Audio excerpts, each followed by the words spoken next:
je suis heureux parce qu'il y a eu toute une série de difficultés. Et malgré tout, nous avons la chance de pouvoir être ici. J'ai cru comprendre que la grève était réglée. Après, j'ai entendu que ce n'était pas encore tout à fait réglé. Mais...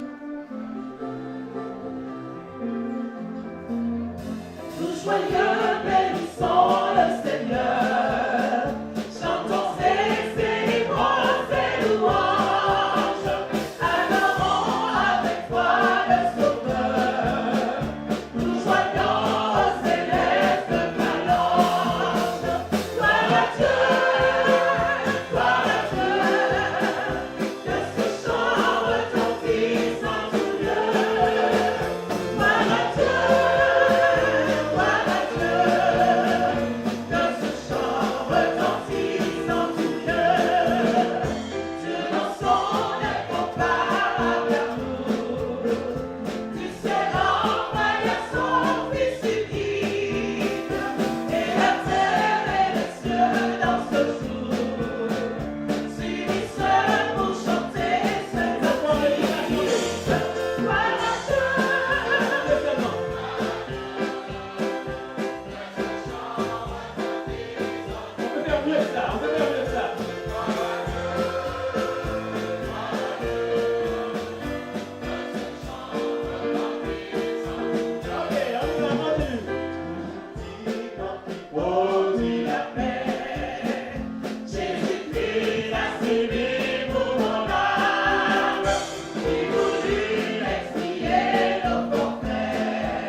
Parce que ce soir, nous avons une nouvelle pianiste avec nous.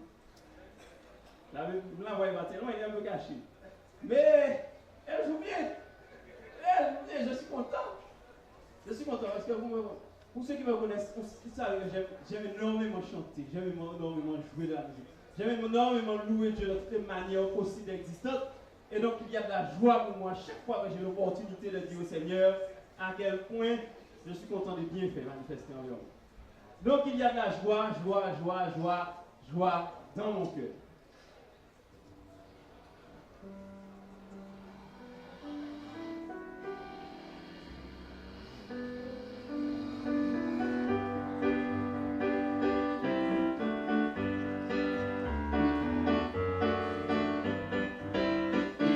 Joie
parce que nous avons l'amour de Jésus dans notre cœur que nous allons partout dire aux autres à quel point Dieu nous aime et à quel point il voudrait pouvoir sauver tout un chacun.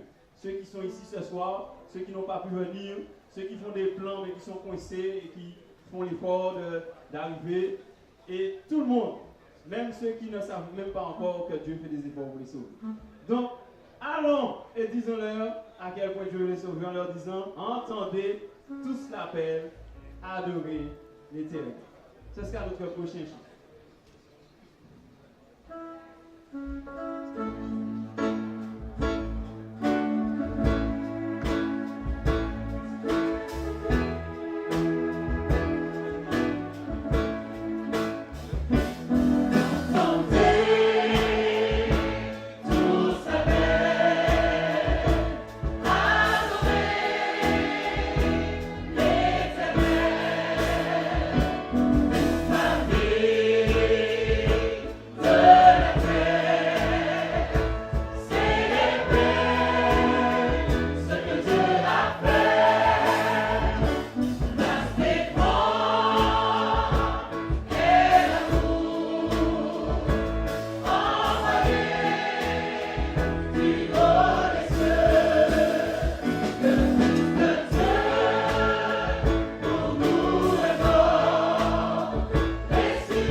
Il y a de l'espoir.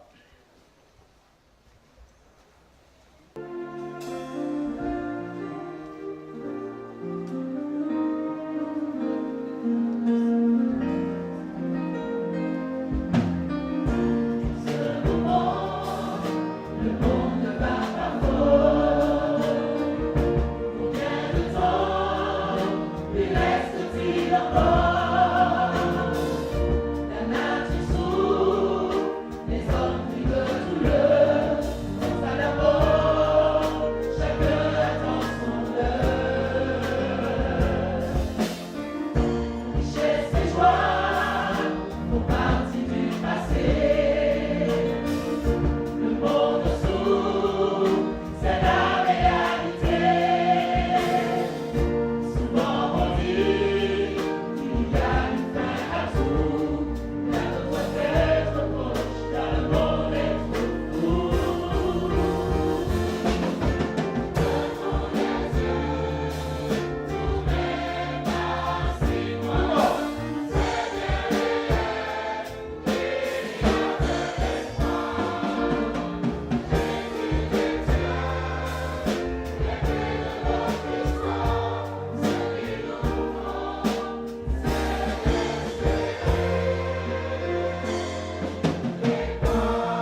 Tu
es ma seule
Je suis un frère. Me voici.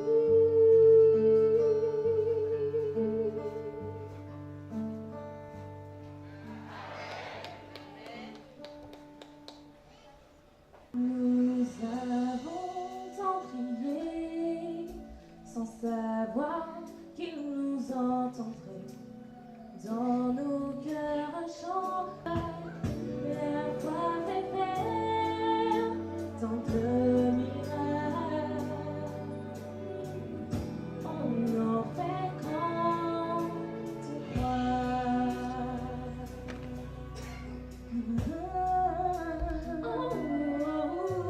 C'est tant de terreur quand la prière est souvent l'espoir et l'oiseau était toujours vite envolé. En moi je demeure, le cœur rempli de joie sereine. J'ai la foi, je n'ai plus peur, je vais vers le bonheur.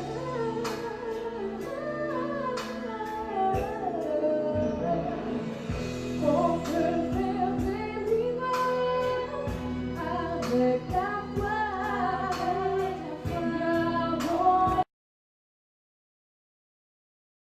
tomber tous les obstacles. La foi fait faire tant de miracles.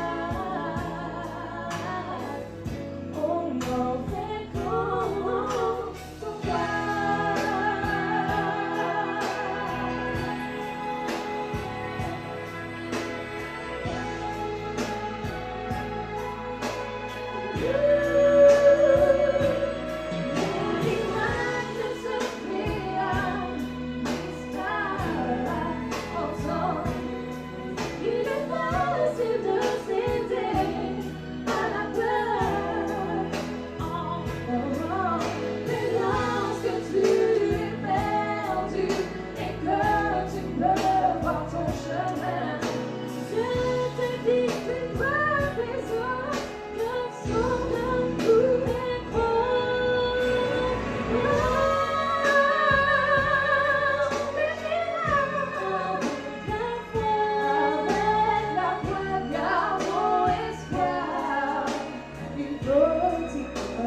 fait grand ton roi.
Bonsoir.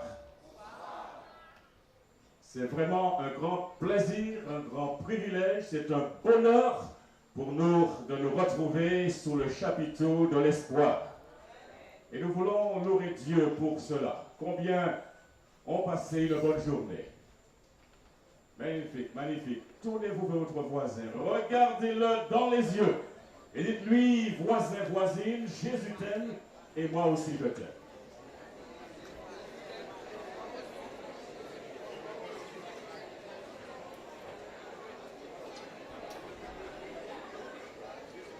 Il n'y a pas un meilleur endroit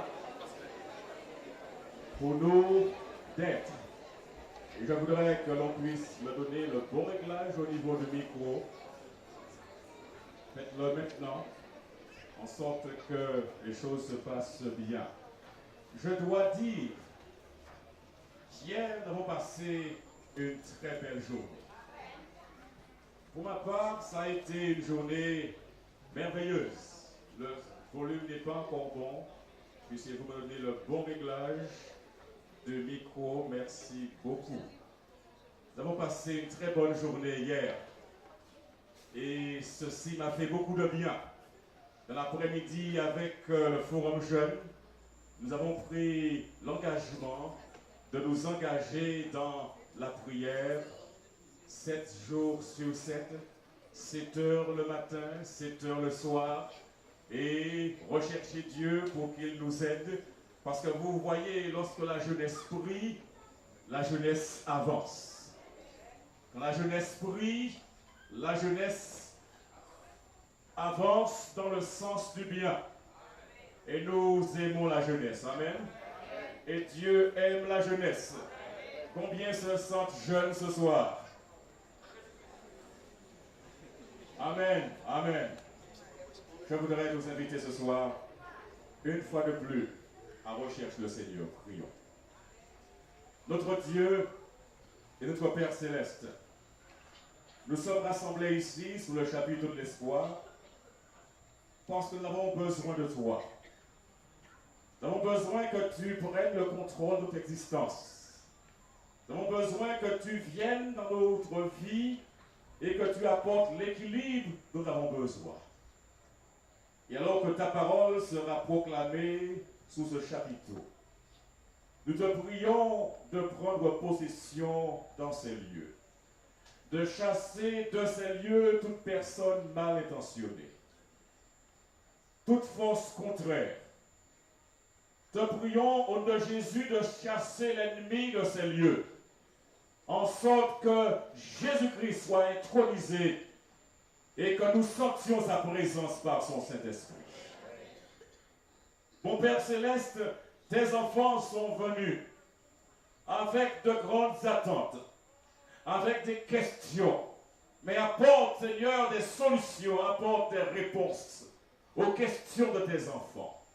Et permets que l'expérience de ces jours puisse être une expérience réjouissante, une expérience fortifiante, dynamique, et que nous voyons mieux et plus clair dans notre vie, et que le nom de Dieu soit glorifié et exalté.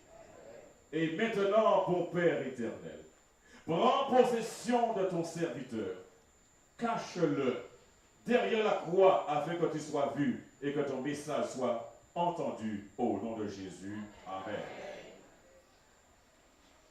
Mes chers amis, nous avons commencé ici dimanche dernier en mettant en avant la parole de Dieu. Et je voudrais ce soir, une fois de plus, vous inviter à croire en la parole de Dieu. Je voudrais vous inviter ce soir à vous approprier cette parole. Je voudrais vous inviter ce soir à ne pas douter parce que la parole est venue par Dieu. Cette parole, c'est la parole de Dieu. Et lorsque nous ouvrons la Bible, lorsque nous la lisons, nous lisons la parole de Dieu. Ainsi donc, c'est Dieu qui nous parle. Cette parole est crédible. Cette parole est infaillible. Et c'est pour cette raison que je prends plaisir à étudier la Bible, qui est la parole de Dieu. Cette parole est inspirée, utile pour enseigner, pour corriger, pour dire dans la justice. Et lorsque nous prenons le temps de lire la parole de Dieu, et une chose est importante, nous pouvons aller à la parole de Dieu sans entrer dans la prière. Pour comprendre cette parole, il faut demander à Dieu son éclairage. Cette parole n'est pas venue par un comité, par une volonté d'homme, mais c'est poussé par le Saint-Esprit que des hommes ont parlé de la part de Dieu.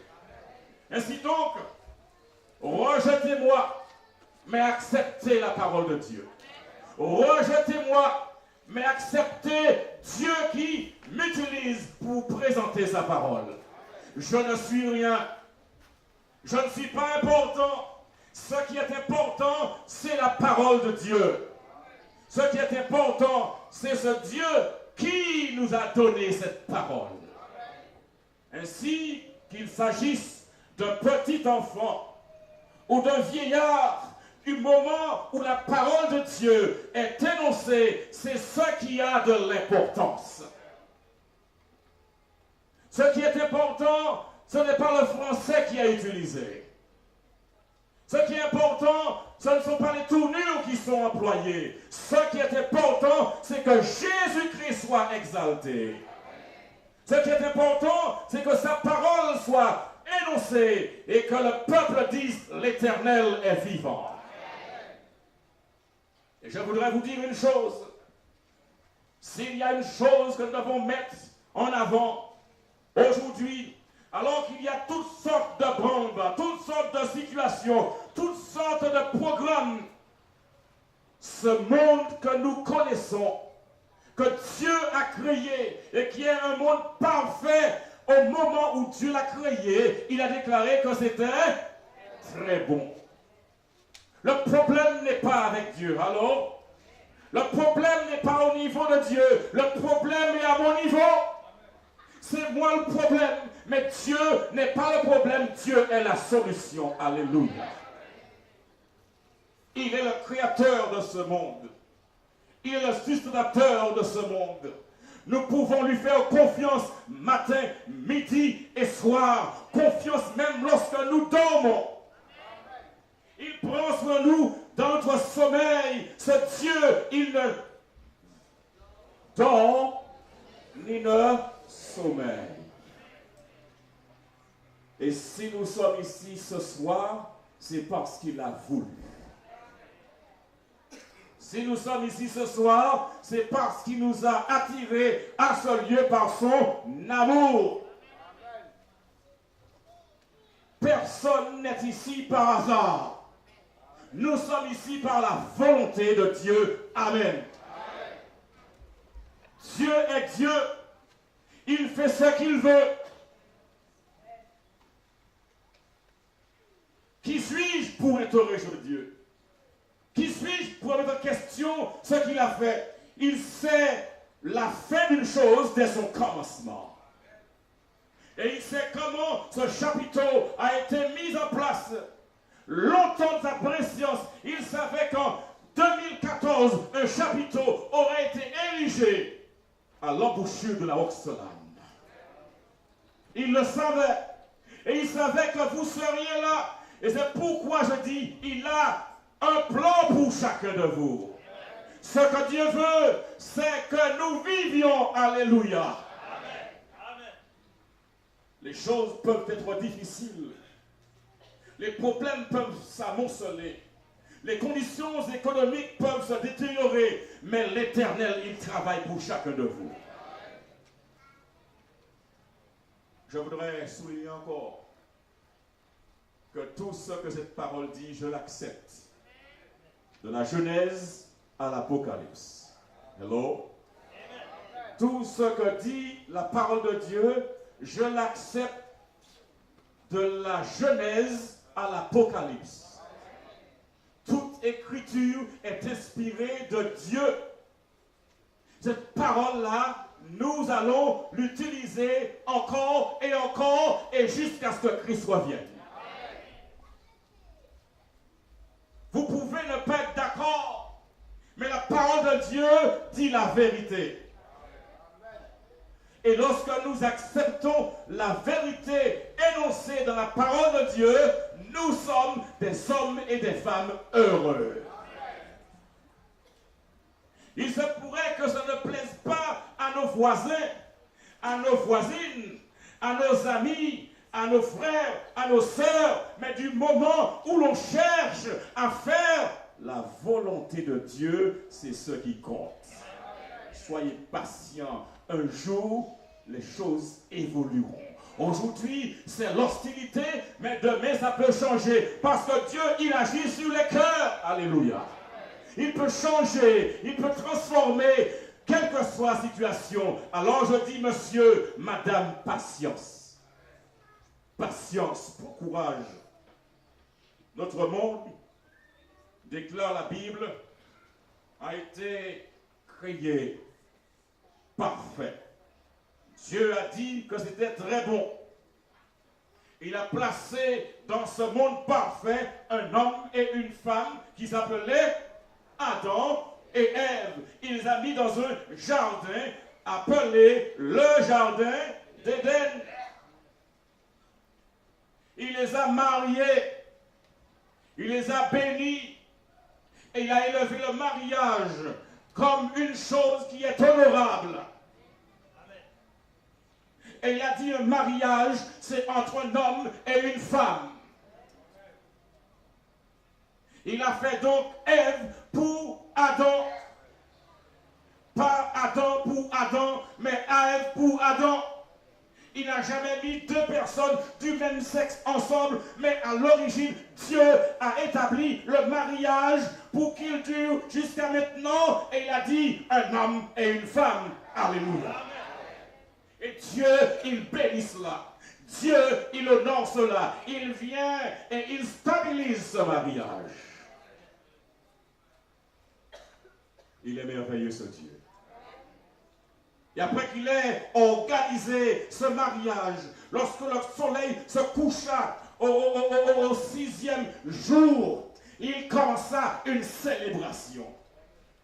Il établit le sabbat, il établit le repos, il le bénit, il le sanctifia, il s'y reposa et il montra que c'était le mémorial de la création. Il établit ce drapeau sur sa création.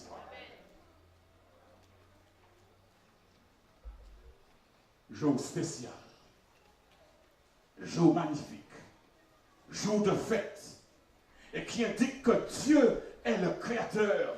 Et tous ceux qui se reposent en ce jour, le 7e jour de la semaine, témoignent par là, par ce signe-là, qu'ils appartiennent à l'Éternel des armées. J'ai choisi d'appartenir à l'Éternel.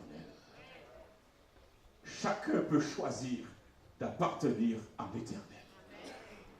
Dieu a donné à chacun de vous, à chacun de nous, cette bombe atomique appelée le libre arbitre. Nous pouvons dire oui, comme nous pouvons dire aussi non, et personne ne peut dire il m'a empêché de le faire. Elle n'était pas d'accord. Mais Dieu a donné à chacun ce pouvoir. Vous avez entendu cela? Vous avez un pouvoir. Ce pouvoir de dire oui. Ce pouvoir de dire non. C'est Dieu qui vous a créé comme ça. Qui nous a créé comme cela. Le pouvoir de dire oui, je le veux. Seigneur, je t'appartiens. Mais il y a eu un problème. Les choses se sont gâtés. Il y a eu un problème. Il y a eu une menace. Un petit peu comme cette menace qu'on a présentée l'année dernière, où les astronomes découvrirent que de nouvelles comètes approchaient à grands pas de notre planète et ayant le potentiel d'être de grandes comètes. Et que l'une pourrait être assez lumineuse pour être en vue le jour. Pour être vue le jour. L'autre était appelée à devenir l'une des plus brillantes de l'histoire, capable éventuellement d'éclipser la lune. Et puis nous avons lu, nous avons découvert qu'on a déclaré que l'astéroïde Apophis menace la Terre pour 2029 et 2036. Ceci a été dit en juin 2004. Et on a vu dernièrement qu'on a dit que la Terre n'est plus menacée par ce phénomène. Toutes les fois où il y a ce genre d'annonce, ces astéroïdes, c'est toujours la panique. Eh bien, Apophis, un astéroïde d'environ 325 mètres de diamètre pour une masse de plus de 45 millions de tonnes, a été découvert par les astronomes. Et dans sa course autour du Soleil, cet astéroïde menace directement notre planète d'une collision cataclysmique. Et les gens pourraient être dans la peur, mais je voudrais vous dire ce soir, ce sont des choses qui sont annoncées. Mais Dieu, ce Dieu qui a créé ce monde, jusqu'à ce jour, il n'y a pas eu d'explosion où la terre a été soufflée. Ce Dieu, il veille, le pensez-vous? Vous et moi, chaque jour, sommes menacés. Quand nous sommes sur la route, nous sommes en danger, n'est-ce pas? À la maison, nous sommes en danger. Et je me rappelle, je suis entré quelque part, et on a cambriolé la maison. On vient d'arriver, la maison a été cambriolée à plusieurs reprises. Nous étions là, mais Dieu a veillé sur nous. Je vous dis, mes amis, ils peuvent prendre tout ce qu'ils veulent. Parce que, voyez-vous, ces choses vont partir en fumée. La seule chose qui restera, ce sera un caractère sanctifié par le Seigneur. Il y a un problème dans ce monde parfait que Dieu avait créé. Il y a un problème. Voyez-vous, on aime écouter ce que les gens disent, mais je vous invite ce soir à écouter la parole de Dieu. Assurez-vous que vous ayez une Bible. Hello? Assurez-vous que vous ayez une Bible et connaissez la Bible. Connaissez la parole de Dieu. Passez du temps à la lire, à l'étudier et surtout, n'oubliez pas de prier pour que Dieu vous donne la compréhension. Et dans ce monde, il y a eu un ennemi. Dans ce jardin, un ennemi vint. Et je voudrais vous inviter à ouvrir la Bible dans le livre de la Genèse, livre des commencements, chapitre 3, versets 1 à 7. Genèse, chapitre 3, versets 1 à 7. Nous lisons. Le serpent était le plus rusé de tous les animaux des champs que l'Éternel Dieu avait fait. Il dit à la femme, Dieu a-t-il réellement dit, vous ne mangerez pas de tous les arbres du jardin? Le serpent était le plus rusé de tous les animaux des champs que l'Éternel Dieu avait fait. Et il dit à la femme, Dieu a-t-il réellement dit, vous ne mangerez pas de tous les arbres du jardin? Mesdames et messieurs, mes chers amis, dites-moi, avez-vous déjà entendu un serpent parler? Avez-vous déjà vu un serpent? Oui. Mais vous a-t-il déjà parlé? Maintenant, si un serpent parle, il y a quelque chose de bizarre. Il y a anguille sous roche. Ce serpent-là n'est pas un serpent. Ce que l'on voit n'est pas la réalité. Il y a quelque chose qui se passe. Ce serpent-là n'est qu'un...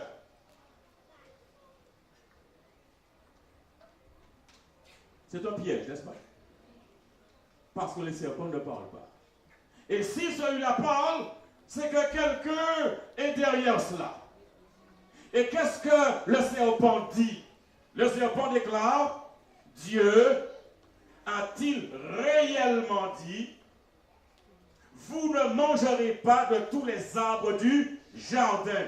Il sème quoi ici? Il sème le doute. Dieu a-t-il réellement dit? Vraiment dit? Est-ce que c'est vraiment cela? Il sème le doute. Il insinue quelque chose ici. Verset 2. La femme répondit au serpent, nous mangeons du fruit des arbres du jardin. Mais quant au fruit de l'arbre qui est au milieu du jardin, Dieu a dit, vous n'en mangerez point et vous n'y toucherez point, de peur que vous ne mouriez. La femme connaissait la leçon. Elle a pu réciter sans oublier un seul mot. Nous connaissons la leçon. Nous connaissons ce que Dieu attend de nous et nous pouvons le reproduire. Mais est-ce que nous le faisons pour autant? Voyons plus tard.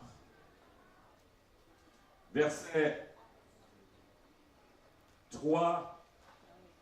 Mais quant au fruit de l'arbre qui est au milieu du jardin, Dieu a dit, vous ne mangerez point et vous n'y toucherez point, de peur que vous ne mouriez. Verset 4. Alors le serpent dit à la femme, vous ne mourrez point. Ça, c'est déjà différent, n'est-ce pas? Dieu a-t-il réellement dit? Et quand la femme donne la réponse, il dit, vous ne mourrez point. Donc si Dieu dit quelque chose, vous mourrez, et que le serpent vient, il dit, vous ne mourrez pas, il s'oppose par là même à ce que Dieu a dit. Donc, quand d'un côté, il y a quelqu'un qui dit, vous mourrez, et l'autre qui dit, vous ne mourrez pas, qui allez-vous croire? Quand la Bible dit une chose, et que la société en dise une autre, qui croyez-vous? Hello? La Bible ou la société? C'est sûr? C'est sûr?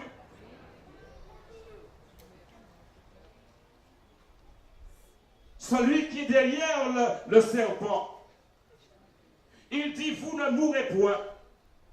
Mais il connaît aussi, verset 5, il dit, mais Dieu sait que le jour où vous en mangerez, vos yeux s'ouvriront. Et que vous serez comme des dieux, connaissant le bien et le mal. Le problème de l'homme, c'est la curiosité.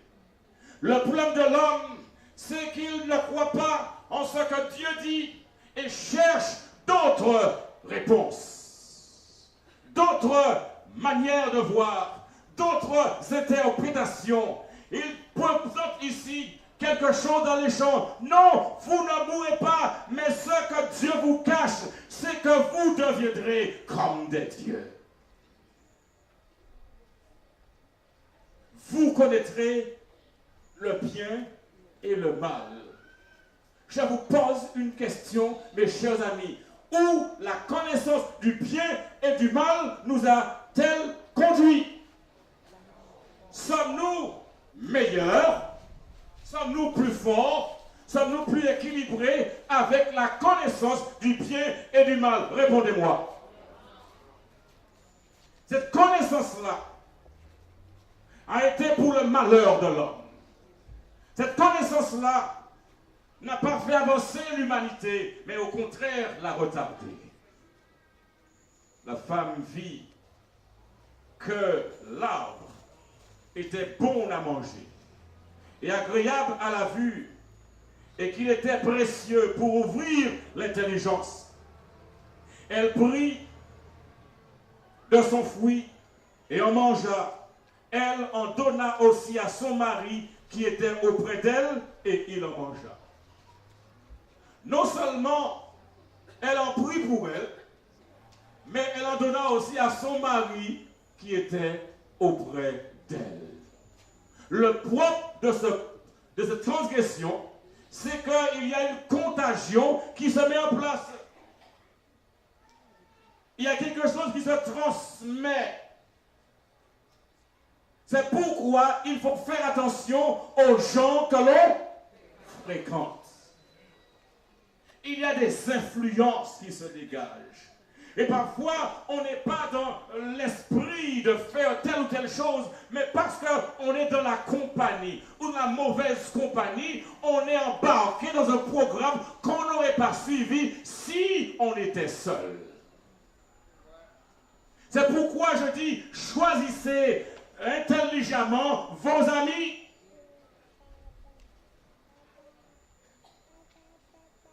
Parce qu'on pourra se trouver dans la mauvaise compagnie. Le problème est arrivé. Et que se passe-t-il? Verset 7. Les yeux de l'un et de l'autre s'ouvrirent. Ils connurent qu'ils étaient quoi? Nus. Pour la première fois, ils découvrent qu'ils sont nus. Il n'y a qu'une chose qui se passe lorsque l'on met de côté l'ordre de Dieu, la parole de Dieu, l'instruction de Dieu. Il n'y a qu'une chose qui peut nous arriver, c'est que nous soyons sans défense, nus. Ce qu'il avait promis, vous serez comme des dieux, mais ils arrivent à leur nudité. Ce qui a été promis n'est pas ce qui se manifeste. Les yeux de l'un et de l'autre s'ouvrirent, ils connurent qu'ils étaient nus. Et alors là, il faut chercher une réponse. Et ayant conçu des feuilles de figuier, ils s'en firent des ceintures. Alors qu'auparavant, ils étaient entourés de la gloire de Dieu. Alléluia. Maintenant qu'ils ont écouté la voix du serpent, ils ont pris le parti du serpent. Leurs yeux s'ouvrent, non pas pour découvrir qu'ils sont des dieux, mais ils découvrent qu'ils sont nus. Et ils vont aller chercher des feuilles de figuier pour se couvrir. Pour la première fois, ils découvrent leur nudité et la honte. Mes amis, ce problème-là est un problème sérieux. Parce qu'en mangeant du fruit de l'arbre dont Dieu avait dit de ne pas y toucher, Ève désobéit à Dieu. Elle pécha. En mangeant, Adam désobéit à Dieu. Il pécha en mangeant. La transgression, le péché et les conséquences que cela engendre. Et nous lisons dans Romains chapitre 5, verset 12. Romains chapitre 5, verset 12. Qu'est-ce qui se passe? Est-ce que cette petite chose ou cette grande chose, ce faux pas, cette transgression en quelque part dans le monde, en Éden, réalisée par Adam et par Ève, cela a-t-il une conséquence sur le reste du monde? Romains chapitre 5, verset 12. Et nous écrivons ceci sur le calepin et nous lisons maintenant le verset 12 de Romains chapitre 5 ensemble. C'est pourquoi, comme par un seul homme, le péché est entré dans le monde, et par le péché, la mort, et qu'ainsi la mort s'est étendue sur tous les hommes. Pourquoi? Parce que tous ont péché. Mes amis, je vous dis, ce problème qui a commencé en Éden ne s'est pas arrêté là, mais s'est étendu sur la race humaine tout entière. Vous vous souvenez de Fukushima au Japon, quand il y a eu cet accident nucléaire? Et comment ce nuage radioactif a voyagé et est arrivé dans plusieurs secteurs du monde. Nous étions loin de cela, où ce volcan islandais qui était en éruption et combien des aéroports ont été fermés à cause de la fumée. Et même en Martinique, on a vu les effets parce qu'il y avait des centaines de passagers qui n'ont pu prendre leur avion. Un problème à des milliers de kilomètres de là où nous sommes peut nous affecter. C'est pourquoi, comme par un seul homme, le péché est entré dans le monde, et par le péché, la mort est venue à cause du péché. Et qu'ainsi la mort s'est étendue sur tous les hommes, parce que tous ont péché. Ainsi donc le péché existe, il faut l'appeler par son nom. Les gens n'aiment pas parler de péché, mais le péché existe. Le péché existe dans notre monde. Et il n'y a personne qui soit à l'abri, introduit par la désobéissance d'Adam et d'Ève. Le péché produit un salaire. Quand on travaille, à la fin du mois, on a un salaire. Mais le péché donne aussi ou produit un salaire. Dans Romains chapitre 6, verset 23, la Bible déclare au chapitre 6 de Romains, chapitre 6, verset 23, l'Écriture déclare, car le salaire du péché, c'est la mort. Le salaire du péché, c'est la mort. Mes amis, si nous péchons, il n'y a pas la vie. Si nous péchons, le salaire que produit le péché, c'est la mort. Et cela s'est étendu sur tous les hommes. Et dites-moi, il n'y a pas un seul jour en Martinique où il n'y a pas des enterrements. Mais tous les jours en Martinique, il y en a au moins un enterrement. Et tout ceci existe à cause du problème de l'Éden. Le péché produit un salaire. Et le salaire du péché, c'est la mort. Mais dites-moi, je n'ai jamais fait de mal. Je suis un homme bien, une femme bien. Je respecte mes voisins. Et je paie mes impôts. Je suis respectable. Je suis un notable, etc. Je ne suis pas dans ce problème-là. Il y a-t-il des personnes qui échappent, qui ne sont pas concernées par ce problème? Lisons dans Psaume chapitre 53, verset 3. Psaume chapitre 53, verset 3. Que dit le psaume 53, le verset 3? Nous lisons maintenant dans Psaume chapitre 53, le verset 3. Que dit ce texte? Que dit le texte? Psaume 53, verset 3. Que dit-il?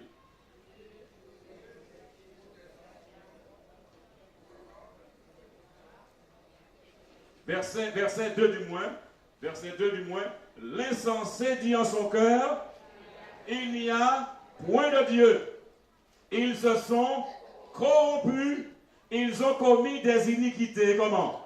Abominables. Il n'en est aucun qui fasse le bien. Aucun qui fasse le bien. Ainsi nous comprenons ici que tout le monde se trouve dans cette situation. Personne n'y échappe. Y a-t-il quelque part sur la terre un homme, peut-être dans un quartier de Saint-Pierre, ou du Prêcheur, ou du Carbet, ou de Casse-Pilote, ou de Font-Sédonie, ou de Bellefontaine, quelqu'un, un homme ou une femme que vous connaissez, qui ne fait pas partie de cela? Lisons dans Ecclésiaste, chapitre 7, verset 20. Ecclésiaste, chapitre 7, verset 20. Et cherchons pour voir si une telle solution existe. Ecclésiaste, chapitre 7, verset 20. Le verset 20 déclare, non, il n'y a sur la terre point d'homme juste qui fasse le bien et qui ne pêche jamais. Il n'y a pas un seul homme, il n'y a pas une seule femme sur toute la terre qui soit juste et qui fasse le bien et qui ne pêche jamais. Nous péchons tellement naturellement que nous partons et nous disons, je reviens. Mais on s'en va. Le péché est quelque chose qui est tellement naturel chez l'homme, tellement par réflexe chez l'homme, que pour lui, injurier, c'est dire bonjour.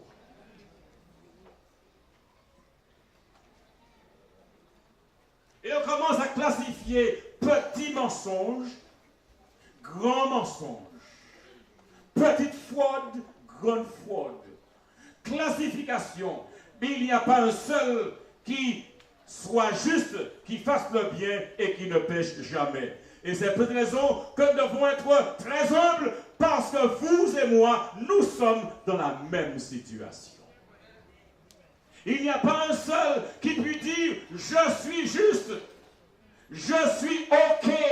Nous sommes tous dans le même pétrin. Nous sommes tous dans la même situation. Personne n'est meilleur par rapport à l'autre. Si nous avons une quelconque situation avantageuse, c'est parce que Jésus a fait quelque chose dans notre vie. Et même là encore, nous n'avons pas à nous sentir supérieurs aux autres. C'est par grâce que nous sommes là. Et aussi longtemps que nous restons, que nous demeurons en Jésus, cela est possible. Mais la minute nous laissons Jésus-Christ, eh bien nous reprenons les choses comme par le passé. Et nous disons, Seigneur Jésus, prends la direction de notre vie. Ainsi donc, le plus gros problème de notre monde, ce n'est pas un problème de la vie chère, ce n'est pas un problème économique, ce n'est pas un problème écologique, ce n'est pas un problème de stabilité sociale. Le plus gros problème du monde est un problème spirituel. Hello?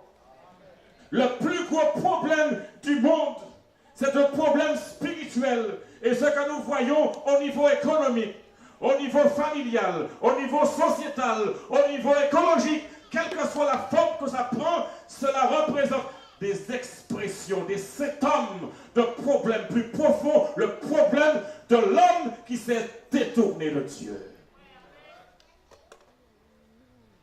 L'homme s'est détourné de Dieu. Il se croit intelligent. Il se croit juste. Il pense qu'il n'a pas besoin de Dieu. Et le texte nous dit dans Jérémie 32, verset 33. Jérémie, chapitre 32. Nous lisons dans Jérémie, chapitre 32, verset 33. Qu'est-il dit dans Jérémie, chapitre 32, verset 33? Vous avez trouvé, nous lisons maintenant. Ils m'ont tourné le dos. Ils ne m'ont pas regardé. On les a enseignés dès le matin, mais ils n'ont pas écouté pour recevoir instruction. Ils m'ont tourné le dos.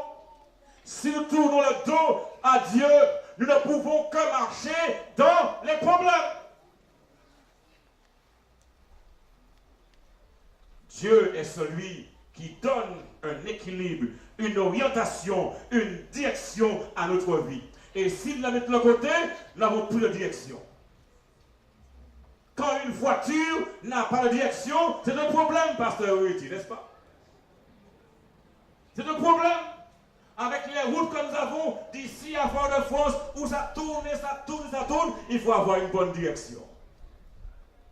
Notre vie est une vie difficile. Il nous faut de la direction de Dieu. Il ne faut pas que nous tournions notre dos à Dieu, parce que le faire, c'est aller sans direction.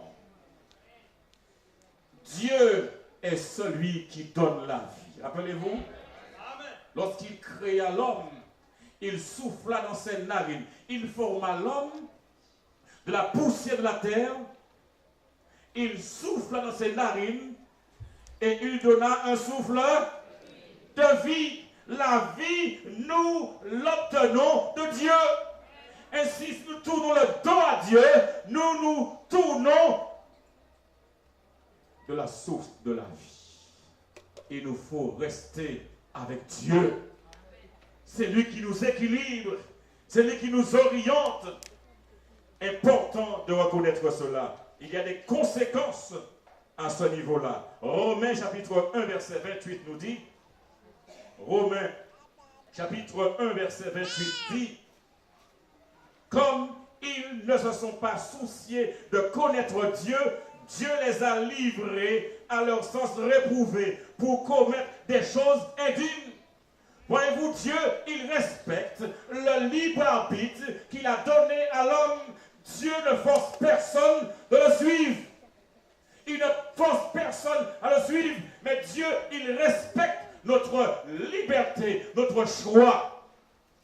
Comme ils ne se sont pas souciés de connaître Dieu, Dieu les a livrés à leur sens réprouvé pour commettre des choses indignes. Et l'on commet des choses indignes lorsqu'on ne se soucie pas de connaître Dieu. Et dans le cas d'Ève et d'Adam, la conséquence fut, selon Genèse 3, verset 23, l'Éternel Dieu, dans Genèse 3, verset 23, le chassa du jardin d'Éden, pour qu'il cultive la terre d'où il avait été pris. Lorsque l'on se détourne de Dieu, eh bien Dieu, il nous chasse. Dieu, l'Éternel Dieu le chassa du jardin d'Éden pour qu'il cultivât la terre d'où il avait été pris. Le verset 24 déclare, c'est ainsi qu'il chassa Adam et mit à l'orient du jardin d'Éden les chérubins qui agitent une épée flamboyante pour garder le chemin de l'arbre de vie. Parce que Dieu, dans la condition du péché de l'homme, n'a pas voulu que l'homme, après avoir péché, mange de l'arbre de la vie et vive dans le mal éternellement. Dieu ne veut pas que vous et moi, nous vivions dans le péché, que nous vivions éternellement dans le mal. Dieu, il a un plan pour éradiquer le mal. Il ne prend pas plaisir au péché. Il n'aime pas le péché. Autant que Dieu aime le pécheur, mais il déteste le péché. Hello? Quand nous avons un problème, quand nous avons péché, Dieu, il déteste le péché. Il déteste le mal, mais il nous aime. Et il nous appelle à nous séparer du péché. Alléluia. Il nous dit, mon enfant, si tu as péché, je suis prêt à te recevoir. Viens, confesse tes péchés. Je te pardonnerai. Il prend plaisir à nous recevoir quand nous confessons nos fautes. Il nous pardonne. Il nous pardonne chaque jour. Et chaque jour, nous faisons des choses que Dieu n'aime pas.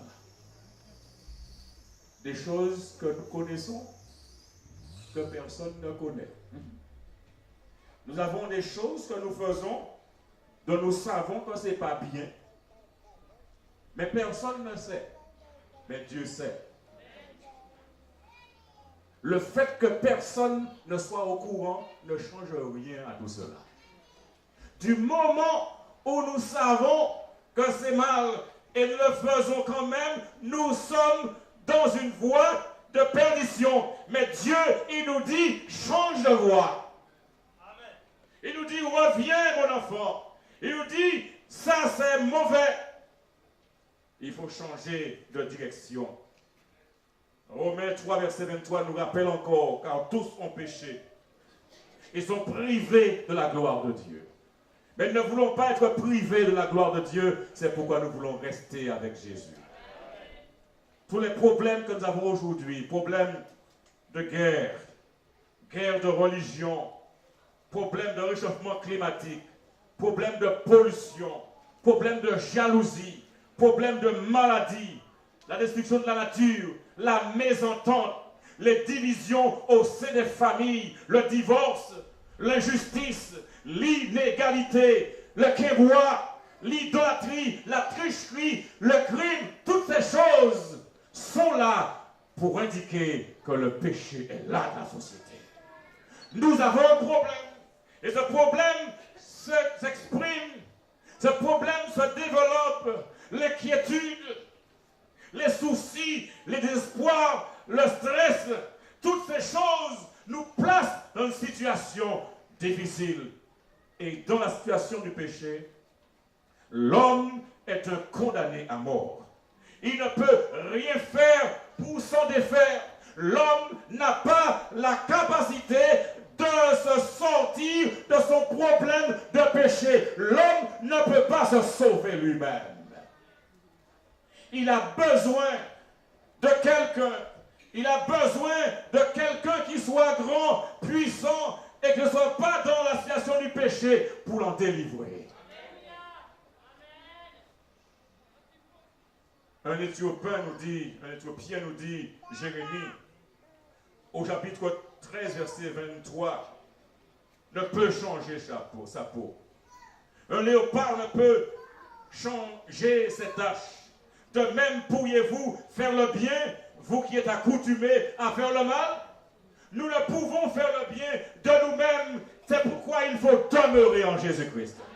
C'est pourquoi il faut aller à Jésus et dire Seigneur, pardonne-moi, prends la direction de ma vie, change mes pensées, nettoie ma langue, enlève le mensonge, enlève le mal, prends la direction, Seigneur, de ma vie, change mon caractère, donne-moi d'être gentil, donne-moi d'être plein de compassion, de gentillesse, de considération.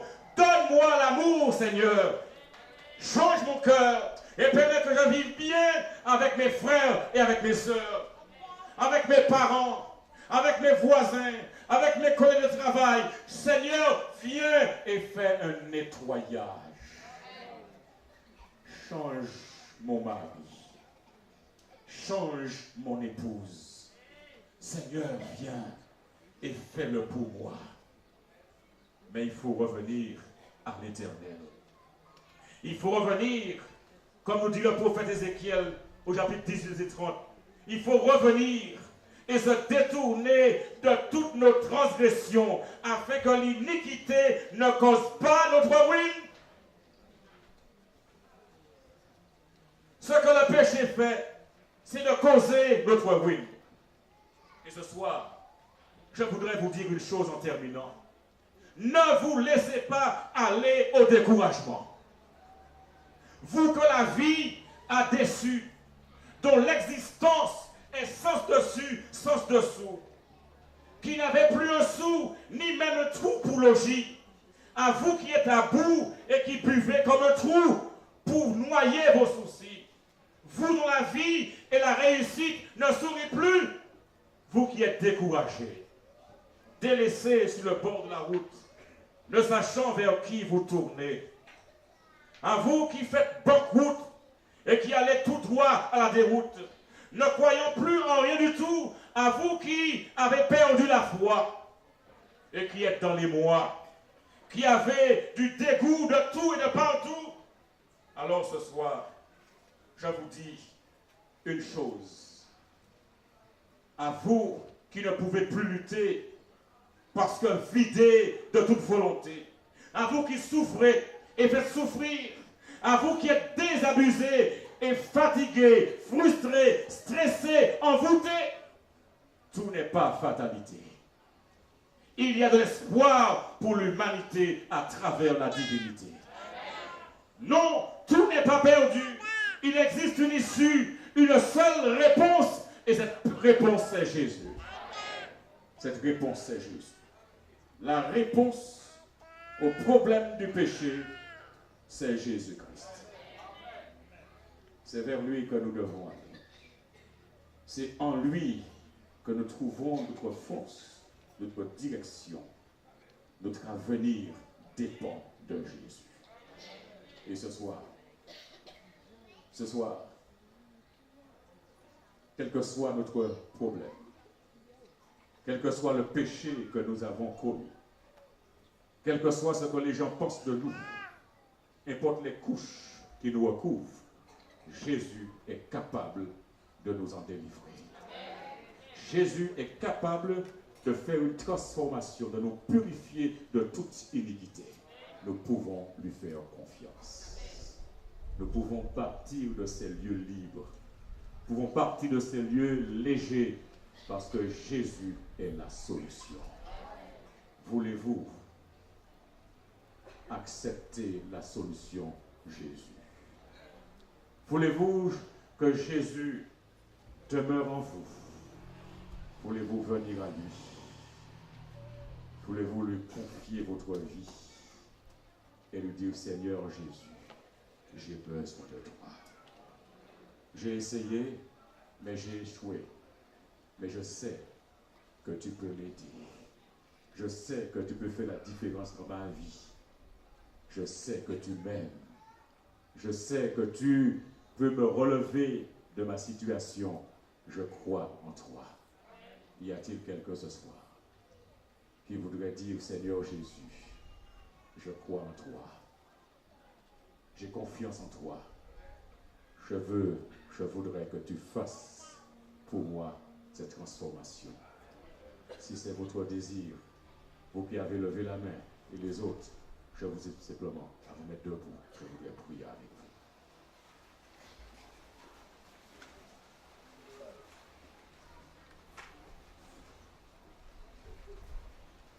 Notre Dieu et notre Père céleste, tu as fait un monde parfait. À la fin de la semaine de la création, tu as organisé une grande célébration. Tu as établi le 7e jour, le sabbat. Tu l'as béni. Tu l'as sanctifié.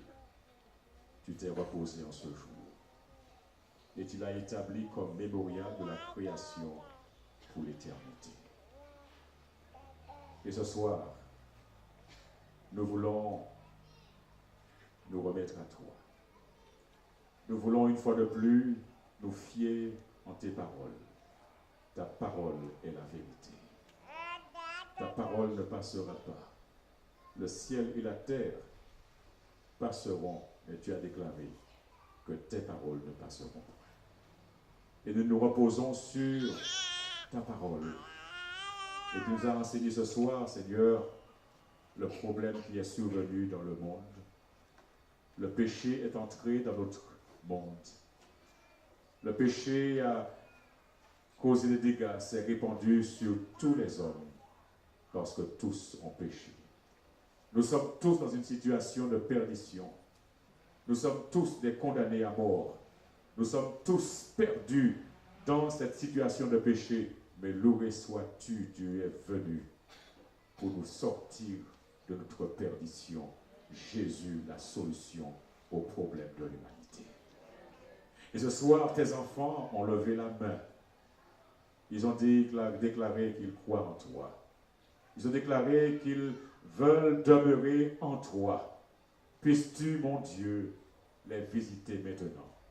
Et leur apporter, Seigneur, la force, l'énergie, la foi, la conviction qu'auprès de toi, ils ont l'équilibre, ils ont la sécurité, ils ont le salut, ils ont le repos, ils ont l'équilibre dont ils ont besoin pour poursuivre leur marche en direction du royaume des cieux.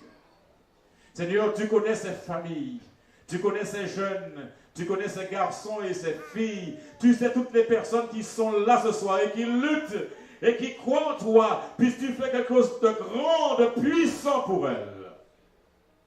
Et permets que leur vie ne soit plus jamais pareille, parce qu'elles auront pris la décision de te donner la direction de leur vie. Et alors que nous laissons ces lieux, notre Dieu garde ces paroles dans le creux de notre esprit. Et que ces paroles puissent nous faire du bien, que nous la partagions avec les autres. Et ramène-nous ici demain soir, Seigneur, afin d'entendre d'autres paroles de toi, alors que nous voyons que ce monde va de plus en plus dans le mal et de nous être vigilants et à chercher la connaissance de ta parole. Oh mon Dieu, bénis cette assemblée. Bénis tous ceux qui sont venus, Seigneur. Fais un miracle pour tes enfants. Transforme leur cœur et qu'au nom de Jésus, ils soient libérés et qu'ils vivent pour toi comme ils le veulent. Chers amis, ayez foi en Dieu. L'Éternel a entendu votre prière. Ayez foi en Dieu. L'Éternel a exaucé votre prière. Oui, chers amis, ayez foi en Dieu. Le salaire du péché, c'est la mort, mais le don gratuit de Dieu en Jésus-Christ, c'est la vie éternelle. Que l'Éternel vous bénisse et qu'il vous garde. Que l'Éternel fasse luire sur vous sa face et qu'il vous accorde sa grâce. Que l'Éternel tourne sa face vers vous et qu'il vous donne sa paix dès maintenant et à jamais. Amen. Je vous souhaite une bonne soirée, une bonne entrée. Et alors que nous sortons, nous chantons 3 chanteurs, il y a de l'espoir.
Et à demain soir.